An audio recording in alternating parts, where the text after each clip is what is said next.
Assalamualaikum warahmatullahi wabarakatuh. Hamdan wa syukran lillah, usalli wa usallimu ala rasulillah, amma ba'd.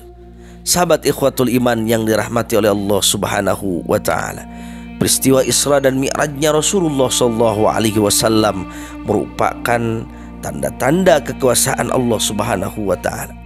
Sebagaimana Allah subhanahu wa ta'ala berfirman dalam Quran surah Al-Isra, A'udzubillahi minasyaitonir rajim, Bismillahirrahmanirrahim. Subhanalladzi asra bi'abdihi lailan minal masjidil haram ilal masjidil aqsa alladzi barakna haulahu linuriyahu min ayatina innahu huwas samiul basir. Sahabat yang dirahmati Allah subhanahu wa ta'ala, peristiwa Isra dan Mi'rajnya Rasulullah SAW merupakan ujian besar keimanan bagi orang-orang yang beriman.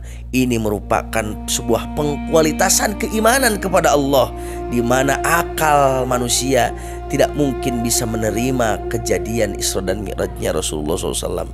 Tetapi keimanan ini yang mampu menjawab daripada apa-apa yang disampaikan oleh Allah dan Rasulnya melalui kejadian Isra Mi'raj ini. Sahabat ikhwatul iman yang dirahmati Allah subhanahu wa ta'ala, sahabat Abu Bakar radhiyallahu ta'ala anhu, bagaimana beliau membuktikan kehebatan daripada keimanannya kepada Rasulullah, kemantapan ketauhidannya kepada Allah subhanahu wa ta'ala, sehingga ketika Rasulullah SAW menjelaskan sederetan peristiwa Isra Mi'raj yang dialami Rasulullah, beliau mengatakan, andai kata ya Muhammad, andai kata ya Rasulullah, engkau menceritakan sesuatu yang lebih dahsyat daripada peristiwa ini, maka aku adalah orang yang paling pertama mempercayai apa yang kau sampaikan. Subhanallah. Ini merupakan kemantapan keimanan sahabat Abu Bakar radhiyallahu ta'ala. Lalu bagaimana dengan keimanan kita? Keimanan yang mana kita dituntut untuk bisa menjawab, menimbulkan sebuah sikap pernyataan yang tegas kaitan dengan apa yang disampaikan Rasulullah SAW, di mana Allah Subhanahu wa ta'ala melalui Rasulnya yaitu memerintahkan, mensyariatkan sesuatu yang dahsyat. Di antaranya adalah peristiwa Isra Mi'raj ini. Mampukah keimanan kita menjawab itu semua?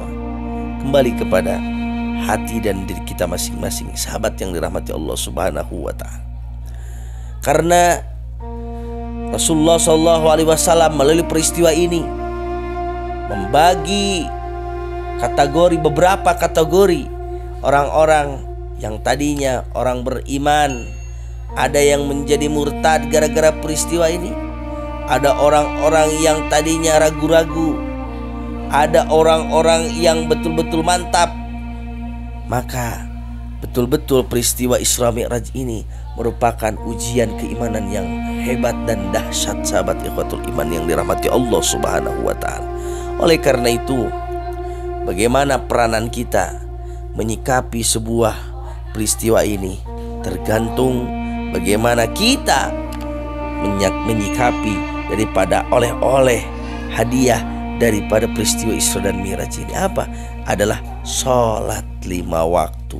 Sholat 5 waktu ini adalah merupakan sesuatu yang berat, seberat akal manusia pada saat itu menerima tentang kehadiran peristiwa Isra Mi'raj ini. Sampai-sampai Allah subhanahu wa ta'ala menyampaikan informasi bahwa sholat ini merupakan sesuatu yang tidak mudah. Kata Allah, faqala ta'ala, wasta'inu bis-sabri was-shalah wa innaha lakabiratun illa 'alal khashi'in. Meminta pertolonganlah kepada Allah, memohon pertolongan kepada Allah dengan jalan sabar dan sholat. Kenapa? Wa innaha lakabiratun, karena sesungguhnya sholat ini merupakan sesuatu yang berat. Illa 'alal khashi'in.